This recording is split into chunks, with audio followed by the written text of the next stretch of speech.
Well, good evening, everybody. Welcome to the Scottish Gliding Centre's evening chat.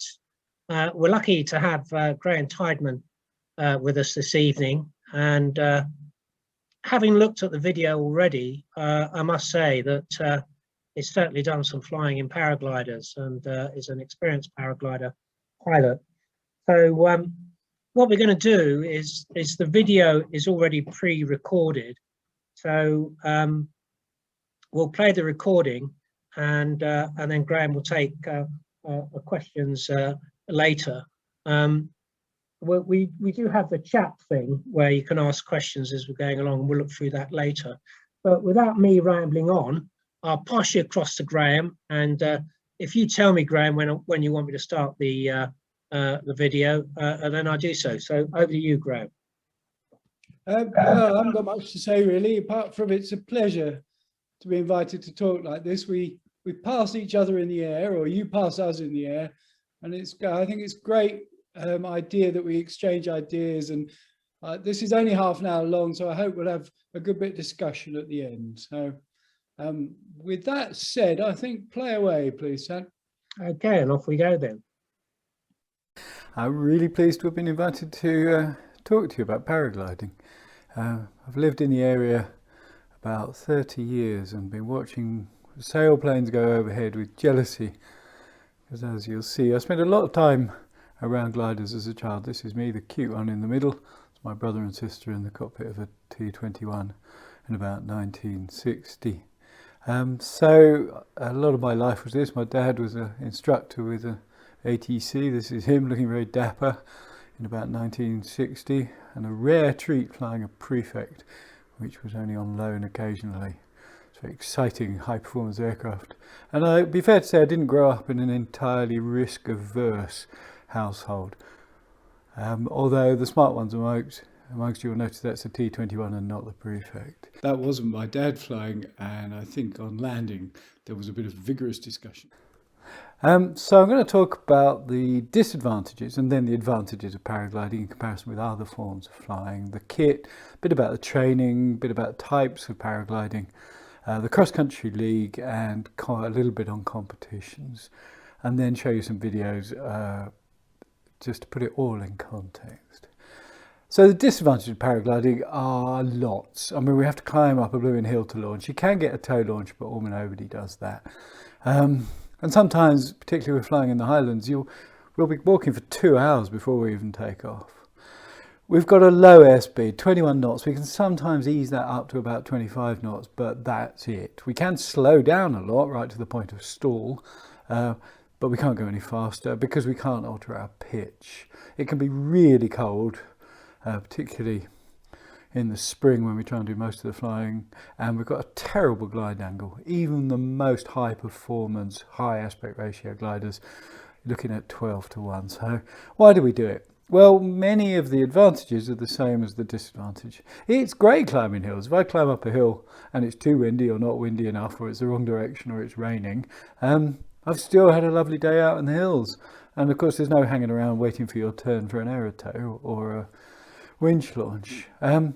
A big advantage to low airspeed is that we can land almost anywhere. We can stop ourselves in the air, and in fact landing is just stalling the glider effectively. So we can land on the side of a slope, we can land back on the top where we took off.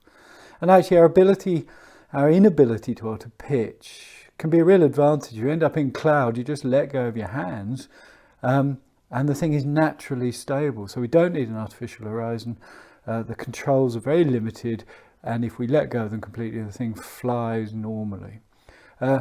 It can be really cold, but of course we're in the air. It's as close as you can get to natural flying, because you can see in 360 degrees, you feel very much part of the place. And that ability to land anywhere means we can also get right in amongst the scenery. So if you're scratching to find lift low down at the bottom of a cliff, sometimes I'll just pause and look at the beauty of it. And of course, the ability to slow down and our terrible land angle means that we can land almost anywhere, as this bloke ably demonstrates. Not a landing I'd choose, but he gets in safely. And I have landed in places not quite, but nearly as bad as that. So you get very good at landing where you can. The other, of course, main advantage of paragliding is this. That's all my kit, including my helmet. And I've got lighter end of the scale kit. It's about 10 kilos. But generally, nobody's carrying anything over 20 kilos, generally around 10 to 15 kilos. And you carry a bit of water and a few instruments, but I can take off with everything I need for a 5-hour flight in a 10 kilo pack, which of course then is the advantage of wherever you land. You don't care, you pack it up and walk home or get a lift. And that portability is important. These are all the countries in the world I've flown, or the sites in the world I've flown. And in Scotland, these are all the places I've taken off from. I have a boat on the west coast where there's a lot over there, and I may have missed some, but you can just take off anywhere, which is a beautiful advantage. The other advantage, which only dawned on me later, is that it's one of the few flying things where the wing is flown before you commit. As you pull the glider up, it flies above your head like flying a kite, and then you can stand there for hours. And in fact, we practice a lot. You may have seen us on the top of Bishop Hill, just practicing, because a lot of that fine control of the glider that you use on the ground, you also lose in the air. So to be able to fly the thing and be sure about it before you commit to launch is a great pleasure. Although you can't always. This is me in one of my early years where I was hopelessly optimistic. I mean, what could possibly go wrong with that scenario? So sometimes it's quite committing, particularly if there's no wind at all. That's the only time you actually have to run properly. The kit. So we have the wing, we have a harness, we carry a reserve almost always, and a few instruments. Aspect ratio of the wing, somewhere between 4.5 and 8 flat. So that's if you laid it on the ground. The projected aspect ratio, so if you were looking down on one from above, then it would be much less than that. They're almost invariably double skin, somewhere around 18 to 25 meters squared, and 50 to 100 cells. What I mean by a cell is kind of each seam. The more cells you've got, the smoother the aerofoil section. The really lightweight ones are about 1.5 kilos. Mine's 3.5 kilos, and many of the heavier ones are up to 7.5 kilos, and they have somewhere around 100, 250 meters of line in total. Of course, the less line, the less drag, and that makes a big difference in the amount of line. And back to the aspect ratio. The higher the aspect ratio, the higher the performance, but the higher the risk. So competition paragliders are very skinny ones, but also when things go wrong, they go wrong much more dramatically. So how does it work? Well, you probably know this, but the air is forced into the gap between the two. These are a cell, but importantly, the air goes sideways as well. So if one part of the glider collapses, it can still be inflated by those bits that are next to it. So it doesn't have to have air coming in here to fill it. The air is filling sideways. And this allows people to do really crazy stuff, like even fly some of the wing backwards. They call it a helico, but they can spin in the air like a sycamore seed.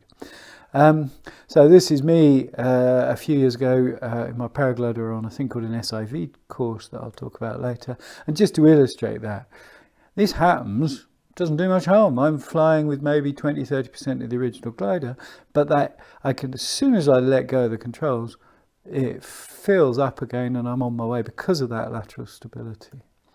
Why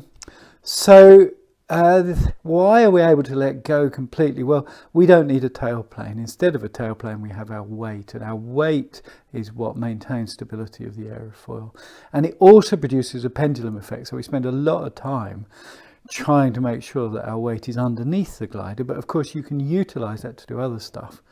And aerobatics in paragliding for some reason are called acrobatics or acro, and most of these videos will be of me, but I will show some experts as well. So you get to do stuff like this, and you utilize the pendulum effect to be able to do some sort of more exciting maneuvers, which are all quite fun. That's how it looks from the air. And we do it over the water when you're learning, of course. People who are really good at it get to do things like this over and over again. the skill they have, the control, the level of control those pilots have is quite awesome. So our controls are very basic. You can achieve all of that simply by shifting your weight one side. You've got a brake on each side, so it's not an aileron, it just simply slows down that bit of the wing, and the more you pull it, the more it slows it down. And if you pull one of them hard enough, it goes into a spin, which is terrifying. And if you pull them both together, the whole glider stalls and just becomes a rag above your head. The only opportunity we've got to increase the speed is a thing called the speed bar, and that pulls down the front lines, the ones that go nearest the leading edge, and that just increases the profile a little bit, which can give us up to 4 or 5 knots extra speed. But with that comes a little bit less safety when things happen. If you fly then into a thermal, and as you go into a thermal, one half of the wing can be going up and the other half can be going down in the downdraft, and the wing can collapse. And if it collapses when you're on speed bar, you have a much more sort of dramatic response. Bit about harnesses. Mine's about 2.5 kilos or 2 kilos, and it inflates up. So we generally have a back protector, usually a bit of foam, and in mine I've got like a big inflatable airbed thing behind my back, so if I land heavily it protects me. But you can get really, really skinny ones that are only just, you know, a few 100 grams. But of course they have no protection.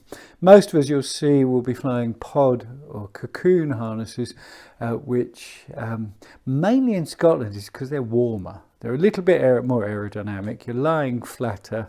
You've got more pockets to stuff things like sandwiches. But open harnesses, you kind of has a nice feel, but a little bit more wind resistance. And then there's a special for the aerobatics, the acro harness. Very often will carry 2 or sometimes even 3 reserves, and they're some of the most modern ones. The pilot can pull a big lever and it separates them from their paraglider completely and opens a spare wing. We almost invariably carry a reserve, so just go back. Mine's about 1 kilo. You get really lightweight ones, and increasingly people are using steerable ones, so if you do throw your reserve and you have to physically chuck it, then you can still steer your way to a landing point. So here we go. This is me in my early years flying on the west coast in my open paraglider, and this is not my current harness but the one before. Again, I was flying off the tip of Ardnamurchan Point that day when someone took a photo of me. Instruments, I fly with as little as possible because I usually forget to bring something or charge it up, but I have a tiny little audio Vario. And on my phone, there's an app I use called Fly Sky High, which gives me everything I need. It can set goals, it gives me altitude, gives me airspace, gives me all sorts of stuff. Everything you'd expect, but just all on your phone, which is a great advantage. We very often fly with radios, but almost nobody I know in the UK actually has an airband license, so we can't communicate with you guys. We are on a kind of free airband, about 140. I can't remember the frequency, but anyway. And very recently, very excitingly, we're now starting to get FLARM devices that are light enough for paragliders. I've not seen one in person, but I know a couple of people have got them. Training. Well, you don't have to do any. It's free flying. In the UK, no law at all to stop anyone buying a paraglider and going up a hill and jumping off. Not recommended. There is the British Hang Gliding and Paragliding Association, which is really good actually. It organises clubs around the country, and you learn most, not just from learning how to paraglide, but from other members in the club. And the local club to here is the Lothian and Lanarkshire Soaring Club that's been in existence since the 70s. There's quite a lot of clubs around Scotland, but increasingly we're just actually connected by WhatsApp or other online services that communicate us all together. Because when we land out, very often, you know, you just ping a thing saying I'm here, and if anyone's nearby in a car, they'll come and pick you up. But the British Hang Gliding Paragliding Association is our governing body, but there's no requirement for anyone to be a member of it in the UK. And not in most countries. I just returned from nearly a year in New Zealand, where paragliding is governed by their CAA, but not in the UK. So training, do what I did most of the time, go to Spain, and you spend a lot of time in a ploughed field, and you'd run down here and maybe get a metre off the ground. And then you go a little bit higher up the field, and then you do it again, and you do it again, and you do it again. And then before very long, within 2 or 3 days, you're 300 feet off. And then you come back with your club pilot after a minimum requirement. It's a skills-based thing rather than time, but if you were good and you picked it up quickly, within 10 days of flying every day, you could probably have your club pilot qualification if you got good weather. But club pilot's very much the beginning. In theory, you're not supposed to fly cross country with only club pilots, and most of the pilots you see on the hill will have their pilot rating, which is the BHPA say you should have before you can go cross country. And also, if you're going to go international flying, even some places like South America will require, some of the launch sites will require you to show an international qualification, and you don't get the international qualification unless you've got your UK pilot rating or equivalent. And to do the pilot rating, you've got to have shown some skills, you've got to log some hours, you've got to have shown that you can thermal up more than 1,000 feet, and you've got to do strong wind launching. And there's a fair bit about the theory of flight and air law and meteorology. Air law, we're required to know by heart different airspaces when we can get into them. Of course, we're all flying in VFR. And a lot about theory of flight. So, we know how to overtake each other on the ridge. Of course, you go swooping past, and we probably appear static, but certainly we know those rules. The thing, while I'm on that, you might notice is that very often we're having to fly away from the ridge. The biggest fear in a paraglider is because you've got no real ability to increase your airspeed on a windy day, the last thing you want to do is to be held back behind the ridge and then run the risk of getting into rotor. Although Bishop Hill's very good for rotor, there's very little of it, but we'll often be pushing out front, whereas you might think, why are we not going backwards and forwards on the ridge? It's just because you want to have some margin of error. If the wind gets up just a fraction, then you've got to land, because if you get blown back, that's when most serious accidents happen. And we learn a lot about meteorology. In fact, because the weather window is so narrow for paragliding, like a bit of wind, it's got to be within 60 degrees of the right direction on the hill. It's got to be really no more than, it's uncomfortable taking off in anything, more than 15 miles an hour of wind, or 12 to 15 knots is top end. So some of the most informed amateur meteorologists I've met have been through paragliding. And then there's optional courses. You can go on to advanced, you can go instructor rating, and a thing that I find a lot of fun, and most of us do, is SIV courses, and these give you the opportunity to just do all the stupid stuff that you're told not to. It allows shots of me earlier on where I was learning a little bit of aerobatics. We're on an SIV course because you do it with an instructor and a radio in your ear, and you're over water and you're wearing a life jacket. A limited number of people just soar in dynamic lift, like you'll see at Bishop Hill. Most of us aspire to go cross country, and that almost invariably involves just thermic lift. We're quite frightened of wave, don't like wave. Very rarely are we flying when there's any significant wave, because usually the wind strength is too low. Quite a lot of people like to do acro, but there's not really the opportunity in Scotland. We spend most of our time trying to stay up in the air, not coming down quickly. And there's a subclass of paragliding which is speed wing flying. These are the ones where you see the very tiny wings that particularly people do when they're wearing skis, and they're incredibly agile and could do incredible tricks with them. Not something I've tried. Some people use a speed wing just to soar on windier days, but by the time you've walked up the hill and then you find actually you could have had your ordinary wing, or it's even too windy for the speed wing, I can't see the point. And there's still a small niche group of people who like doing spot landing, but I've never met anyone who does it, so I'm not going to say any more than that, but there's certainly competitions about that. even just soaring and dynamic lift, some of my most spectacular flights. This is the south coast of Mull, and I didn't get them on video, but this is me and a friend of mine. There's my boat down there. Just soaring with a pair of white-tailed eagles just over the sea.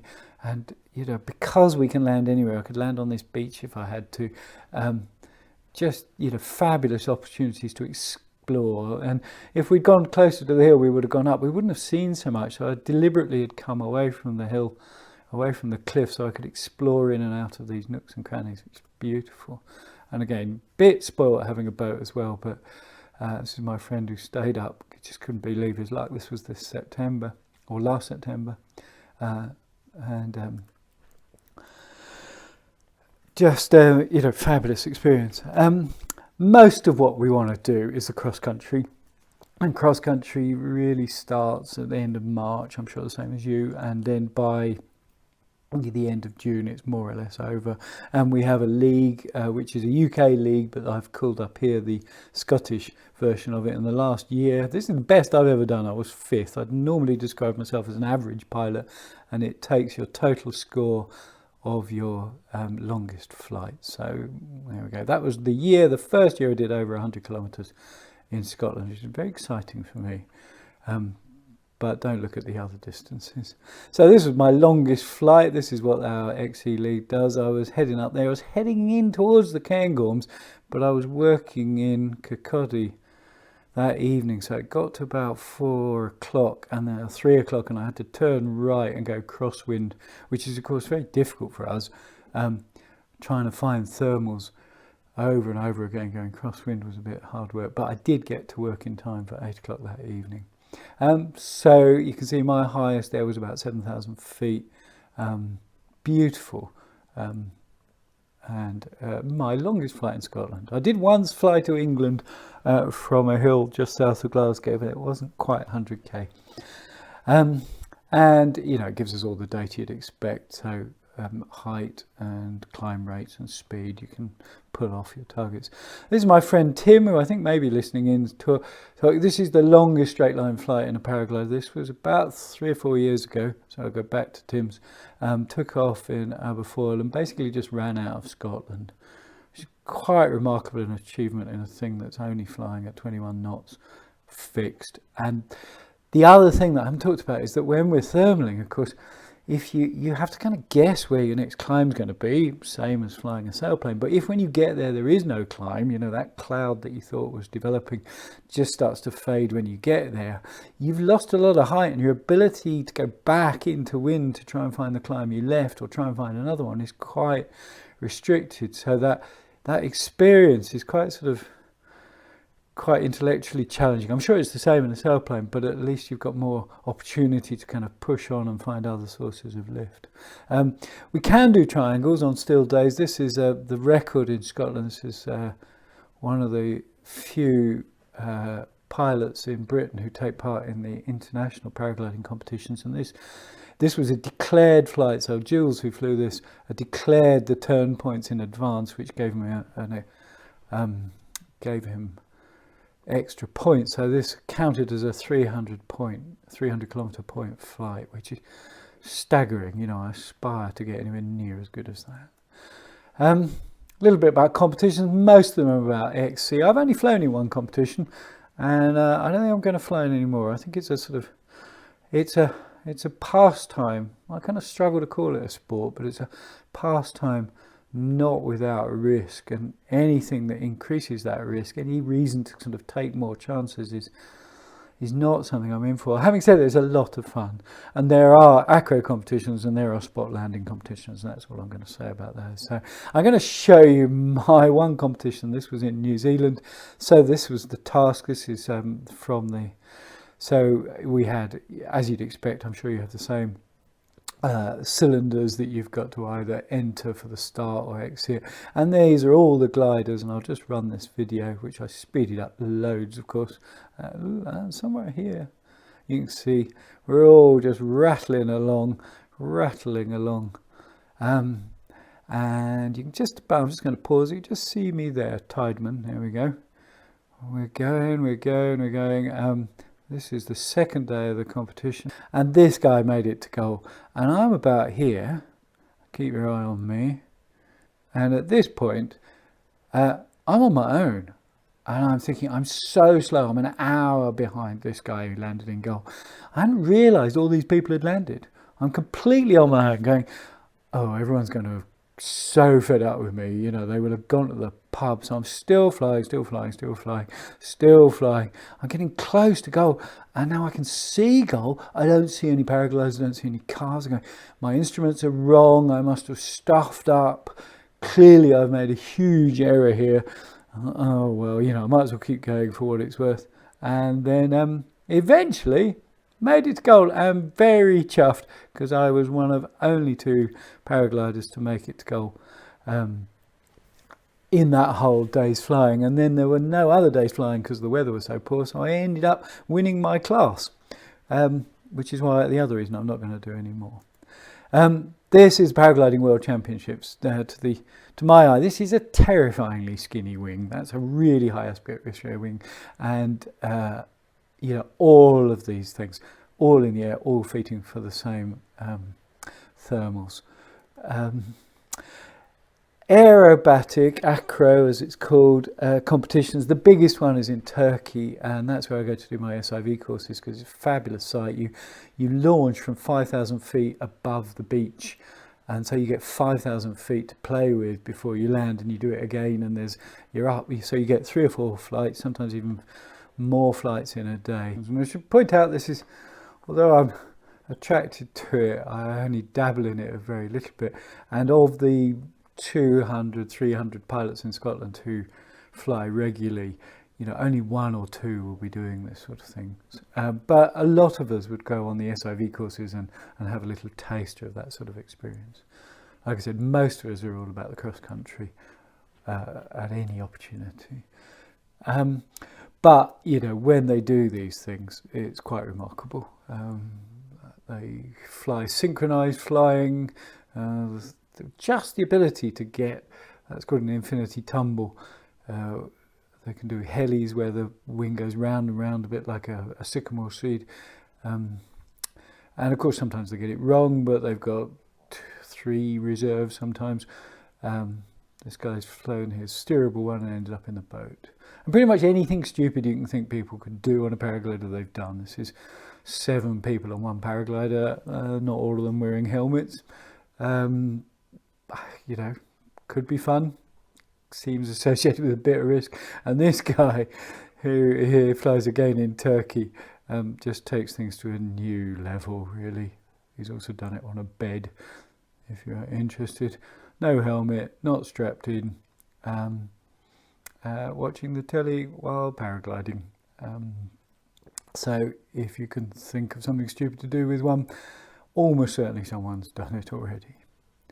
So if you can indulge me a little, I'm just going to show you a video from a trip I did to Colombia a couple of years ago, and it really sums up what I love about paragliding. It's not just the flying, which is fabulous, it's the places you get to go, it's the people you get to meet, and often it's the getting home that's almost as much fun, almost as satisfying as the getting somewhere.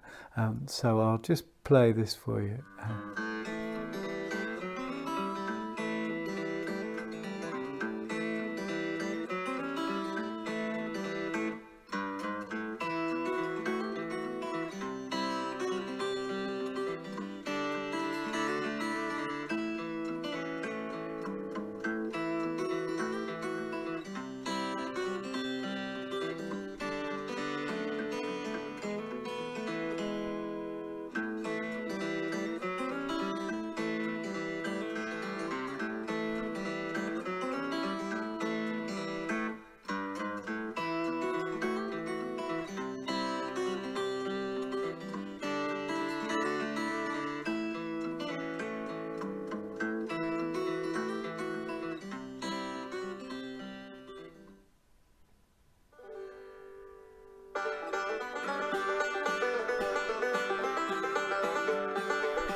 So finally, I want to finish where we came in.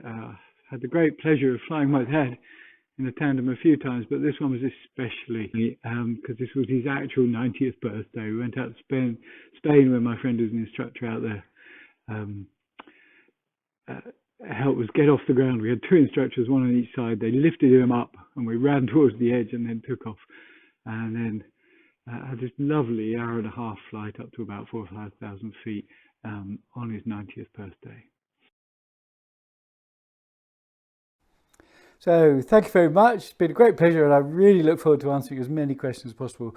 If anyone wants you to watch even more videos of it, the next one, watch this one, which look it up on YouTube, Weightless, it's called, Jean-Baptiste Chandelier. He is just expert and the videos he makes are beautiful. Anyway, thank you, and I look forward to seeing you all in the air as soon as we can. Well, that's lovely. I think that's brilliant. It reminds me of gliding in the old days, where we used to land out a hell of a lot, and as you say, the retrieves can be a lot of fun. I just think that's brilliant. I don't know what other people. Anybody got any questions at all?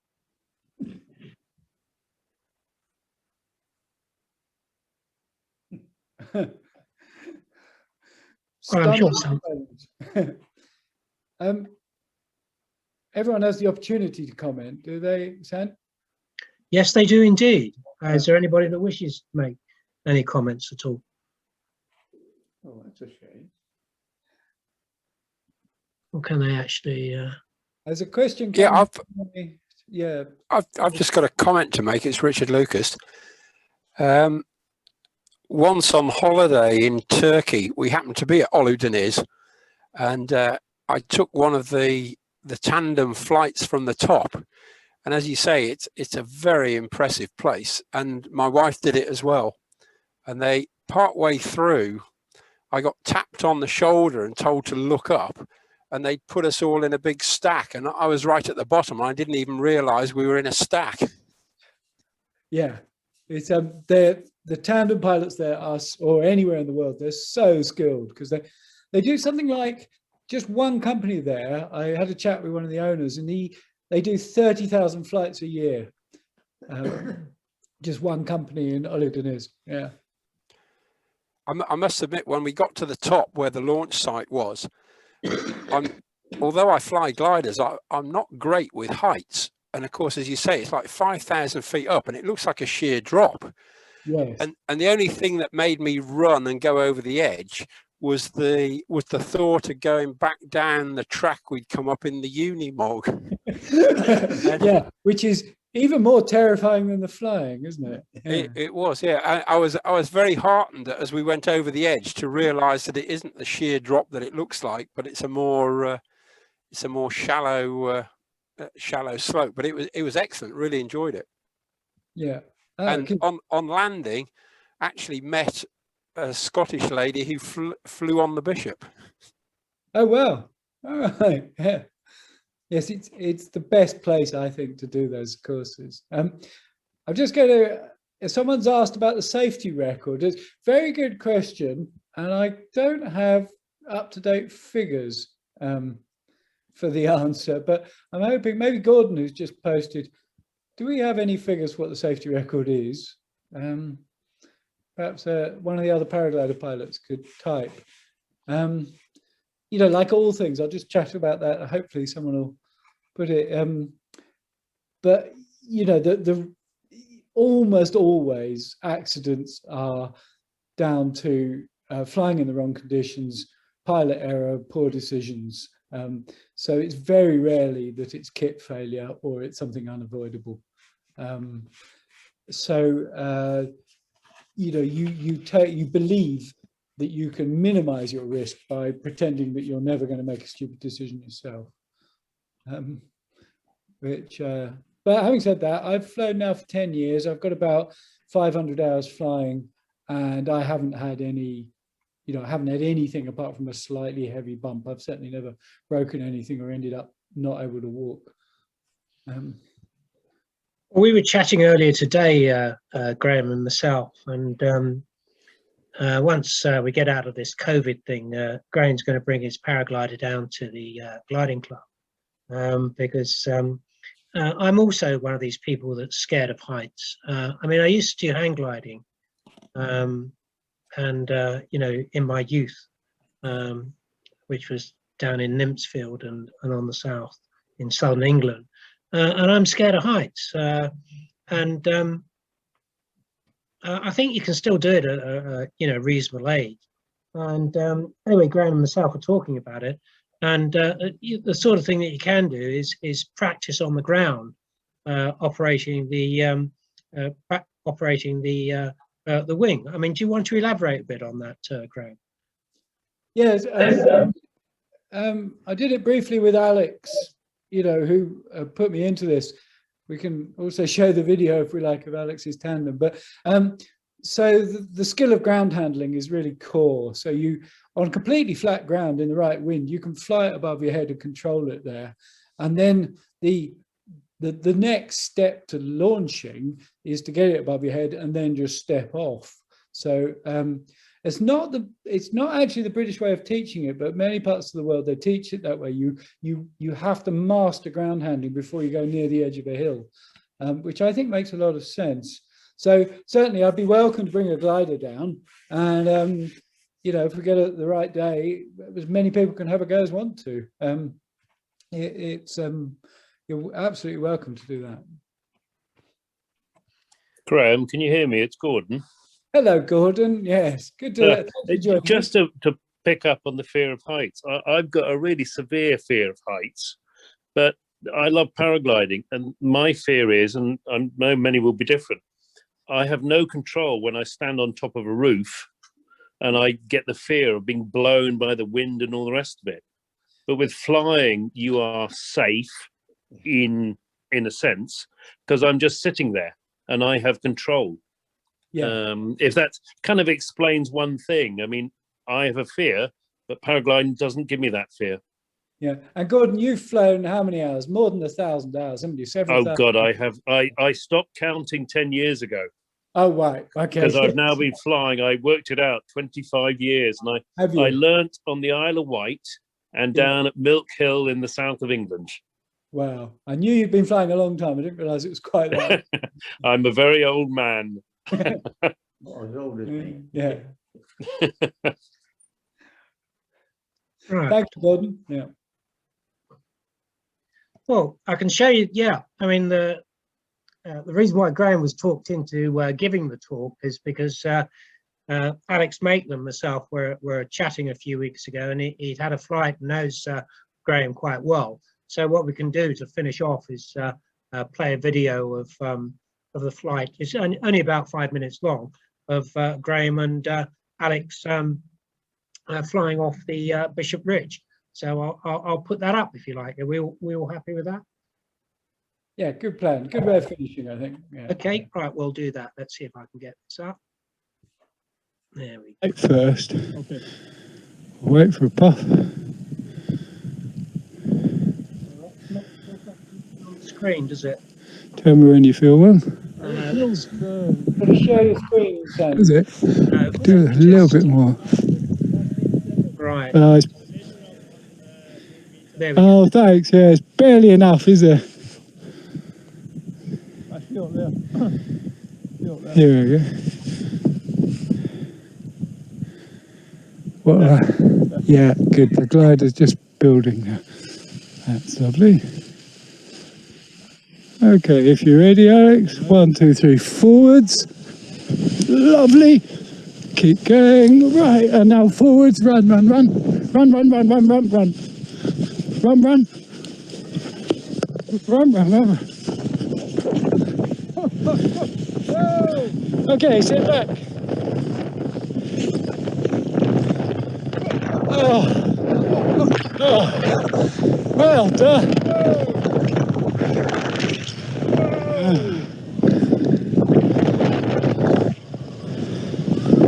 we're going to go around here and then turn to the right so we can get a little bit of lift. Actually, tell you what, we're going to that bowl over there. Okay, let's go around to the right.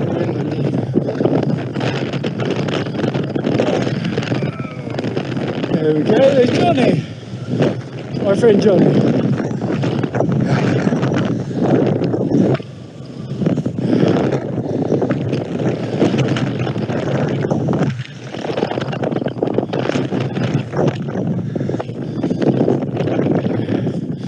Bugger. Okay, we'll go to the left. I don't think we're going to get more than this. We've lost it now. Sorry, we'll head to our field. Oh!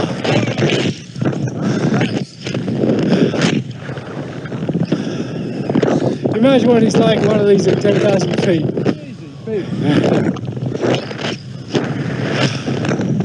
Here, smile for the camera. You on camera? This is mental. It's crazy, isn't it? There you go. And let go of the controls.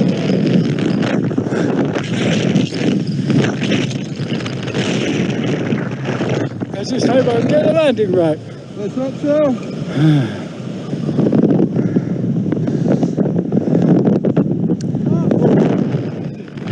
It is crazy, isn't it? The views are incredible. It's kind of the closest to free flying you get.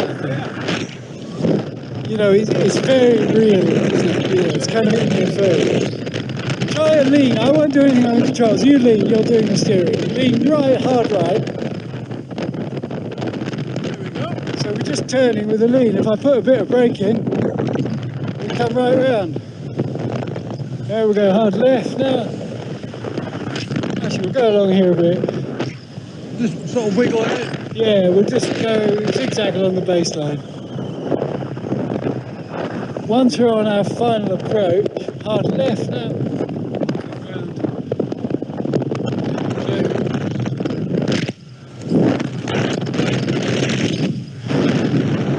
We'll do one more right, then a left, then get out your harness ready. Hard right now, hard right, and almost straight away, hard left, hard left. Now, okay, out your harness now. Sit out. Now if I get this right, we won't end up, well, I don't know. All being well, we won't end up in a heap. So when we're about the height, we can kick someone in the teeth. Yeah. That's when I'm going to brake. Okay. You tell me when, if you like. And ready, and... Right, oh, hang on, now.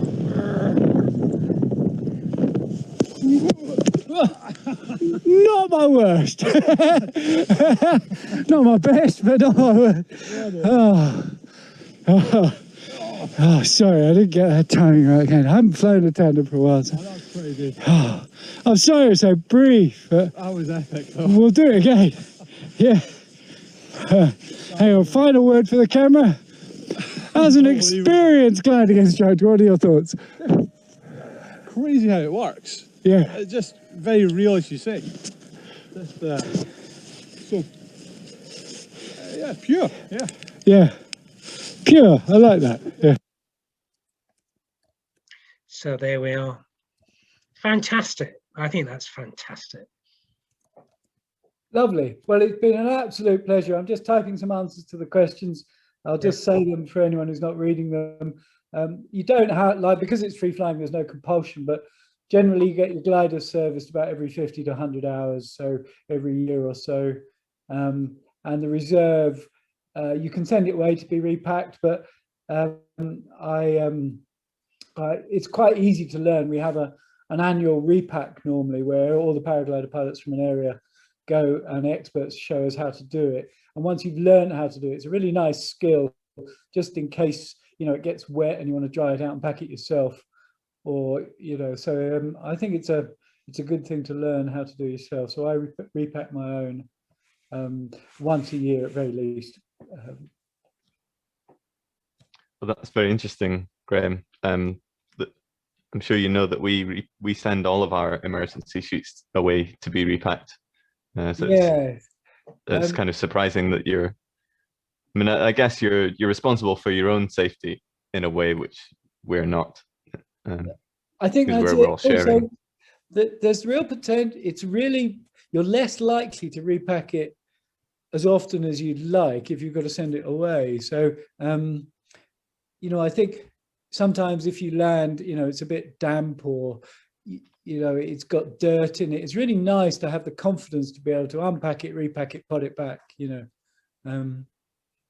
So during lockdown in New Zealand, for example, when we weren't flying, just as an exercise, I hung my harness up from a balcony and practiced throwing my reserve over and over again and packing it up again each time. How do you find Scottish thermals? I mean, as a glider pilot, I always find them really, you know, affected quite a bit by shear, and they don't seem to be straight. Where, you know, don't seem to go straight up. They're always sort of a bit bent and twisted. I mean, how, as a paragliding pilot, how do you find them compared to down south? I never noticed that much difference. They're narrower very often, but they can be, you know, if you can get some pretty fierce ones, certainly, you know, off rock faces in the Highlands. You know, I've had some of the most, you know, sharp up and downs. It's like being kicked in the pants. Certainly 5 meters a second up in Scotland is, you know, you can get, they can be quite fierce and bitty until you get higher or later in the day. I guess a lot of the time we're flying low down in thermals because we can. So we are sort of at their roots, and it, you know, it's not until you get much higher that you feel that it consolidates into a nice structure.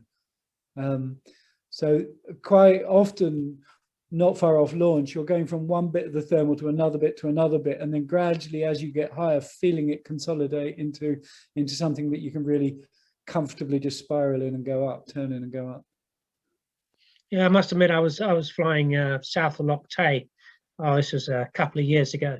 I must have been about 4,500 foot cloud base, and there was a paraglider with me, and the thing that really pissed me off was that bloody overtook me. Right, it was constantly. At first, I was following him, and then he overtook me. I thought, well, I can't be doing very well, and this guy's, you know, doing better than me. I must admit, quite. We had the advantage of getting straight in the core. Yeah. You know, you feel on a good day, you feel that sweet spot, and you just shoot up. It's lovely, you know. You know, we just we won't see you at the next one. That's the thing, you know. I guess just on that, is there a convention for which way you thermal on Bishop Hill? Because I've had once or twice, I've just been climbing out and I thought I got to a thermal first, and I felt the sailplane join me and then go in an opposite direction. And I wondered if there was a convention that I was breaking, or whether they maybe just hadn't noticed me. I mean, basically, I mean, what people should do is turn away from the ridge. Yeah, sure. So depending where they are, you turn away from the ridge. But basically, the first person in thermal is usually the one that sets the direction. There's no convention as to turning left or right, and it's usually you know, the first guy sets. Everybody else should join in the same direction. It's usually the lower one that sets the convention as to which way to turn. Yeah, and that would be our convention. The only exception to that would be in a competition. In the competition I was in, you know, when you got so many people, there was an agreement that everyone thermaled clockwise until you got away out of the start cylinder. Yeah, in competitions in the UK, really, I mean, the only competitions I do is usually a buoying. I think that can be imposed if there's a lot of people. I haven't actually heard of it being done, but I must admit I hate the milling about at the start of a comp. And I think people just use their common sense as far as we're concerned. Oh, well, be aware that we will, you know, I can't speak for everyone, but you would expect paraglider pilots to follow the same convention. and turn the same way. If we join one that you're in, we'll go the same way as you. What about our wake? Because that's one of the things that concerns me. Is I'll be quite honest. I get quite. I'm happy to go within 100 feet of a paraglider as long as we're sort of in good view of each other, and I'm in front of him if you see my point, so that he can see what I'm doing. But the thing that worries me is if I fly over the top, or what happens if you go through our wake? It's just a bit bumpy, but I've not noticed a problem with sailplanes. Certainly, if you fly behind a tandem paraglider, if you go in a space they've just been in, then you really notice it. But I've not noticed it a problem with sailplanes. I think it's because you are clear of me. You're not going to be at the same height, or very rarely. So yeah, I've got some other comments here. Someone's put up about glide ratios and performance tandem flying. Tandem flying, you can do everything on a tandem that you can do there. There's a separate competition for greatest distance tandem. I don't know the highest aspect ratio a tandem goes to, but usually much lower. But some of the modern ones are not far off the same as you get single. They're just they're a bit more lumpy to turn, they're a bit harder work. And the reason, for example, that video with Alex is that you've got a lot more momentum, and even just physically having the strength to pull both of the brake lines down and stall the glider is quite hard work. When I land a tandem, I have to kind of jump out of my seat a bit and use my body weight to brake it. Yeah, not too dissimilar to the kind of gliders that you'll see most of us flying, just a little bit faster. And you don't have a speed bar on a tandem. You have there's something similar which is called trim tabs that are on the back lines rather than on the front lines. So the trim tabs slow it down, and you can release that speed. But we virtually no opportunity to increase the speed on a tandem. Good. Anybody else? Well, that's I was just curious to, sorry, Sam, and yeah, we are reaching some time. No, I was it's just an hour. flying in Colombia, because I've never heard anyone flying sailplanes in Colombia. I was wondering if you could just say a little bit about why it's good for paragliding, although that might be obvious, and why Colombia rather than anywhere else, but what makes it so special is what I'm asking. So the real attraction of Colombia is that it's great flying in February. So before Europe has woken up, I try and go almost every February to Colombia, because you get some great thermal flying, before the European season starts. There's one valley in southwest Colombia called the Valle de Cauca, which is just spectacular. It's a 200-kilometer long valley, and there's big mountains between you and the sea, between you and the Pacific Ocean, and then there's smaller mountains on the east side of the valley. And basically the town in the middle, there's one little place called Rodonijo, and you in the morning you wake up, you get this beautiful breakfast, and you get a bus for £1 up to the top of the mountain, and you're taking off at 3,000–4,000 feet, and you can fly 100k north or 100k south. And the record distances for people on paragliders there are way in excess of 200k. So it's a lovely spot, and then the valley stretches out before you. So you've got big mountains and lovely thermals, but you've also got a huge number of landing opportunities, and just lovely people as well. They're my favorite people, very friendly. I speak a little bit of Spanish, which helps. And I assume that the reason nobody flies sailplanes there is that although there's plenty of places for you to land, you wouldn't want to put a glider into any of these fields. No, there's you'd struggle to land if it wasn't back. But I mean, you could fly spectacularly there. I haven't seen a sailplane there.